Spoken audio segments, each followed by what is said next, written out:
Hello, it's now September the 12th. It's been a couple days since Charlie Kirk was assassinated, and I've been thinking about that, what's happening, and also looking at other historical precedents like the Troubles of Northern Ireland. And first of all, I want to say, I am grieved by that, and I'm grieved that America has fallen to a position where, the only solution for to solve a political debate is to pull a gun out. I mean, this is horrific. Like I said, this is like Northern Ireland from 1960 to 1998, the Troubles, assassinations, ambushes, bombs, thousands of people killed for nothing. So Charlie was very distinguished trait of his was he was willing to engage with his opposition, the people who opposed him, and dialogue with them. So he really believed in the quote, I believe it was Voltaire who said, "Well, where I may disagree with you vehemently, I'll fight to the death for your right to have your opinion." And sadly, he probably gave his life because of that, because he was fighting for free speech in many ways. I don't agree with everything that Charlie said, um, but that's okay. I too believe in what Voltaire says that, you don't have to agree with me, and I don't care if you don't agree with me in regards to your right to say it. You have every right to your opinion and to voice your opinion, period. So here we are. It's a sad commentary. There's not only you kill the people who are wrong on your different side of your political spectrum, but now you can even go after people who are not right enough. Because from what I hear, the assassin was one of those Pepe followers, the Pepe the Frog things. When they have all these names, Groiper or whatever the name, group or whatever. I hear all these new acronyms and memes. Yeah, to quote Caitlin Johnson, it makes me feel as old as the rocks because this is all new stuff to me. So, and I know that group that he was following, Ferez or whatever the guy's name is, I probably mispronounce it, thought that Charlie Kirk was a fake conservative and would harass him at his various rallies. So, so it looks like he was assassinated for not being right enough, which is sad.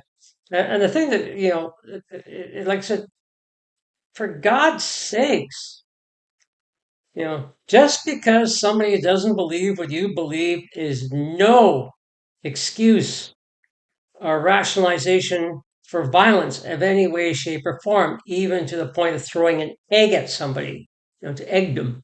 Um, we need to have dialogue. We need to allow for a full spectrum of opinions. After all, we are supposed to, free speech is supposedly a right, but certainly doesn't seem to be now. We have the right to say what we believe, but nothing else.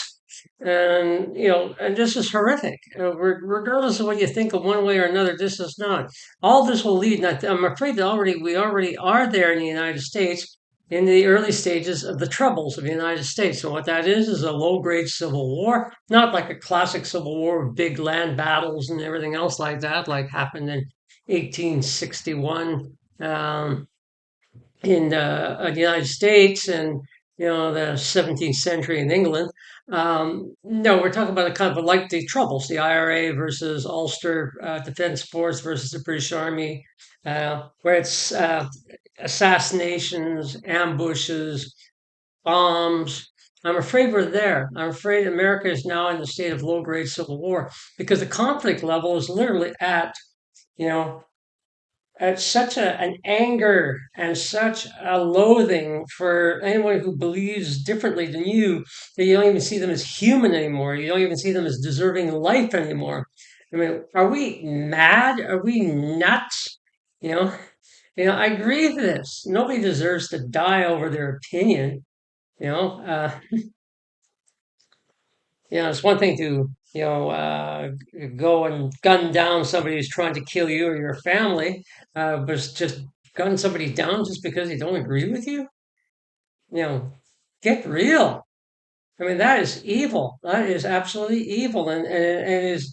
unbefitting a civilized society. So, of course, in the United States, are you still a civilized society, or have you descended into barbarism? And from my views, you've turned into a bunch of barbarians, just going lopping each other's heads off over differing opinions. We need to go to a place of peace. We need to live by the golden rule: do unto others as you would have them do unto you.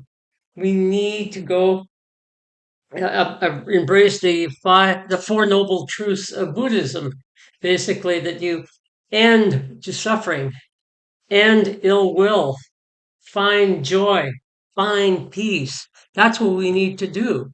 We need to end ill will, end suffering, find common ground in our humanity. Find joy in the simple pleasures of life, and for God's sakes, find peace and keep it before we devour ourselves. Anyways, please comment, like, and subscribe.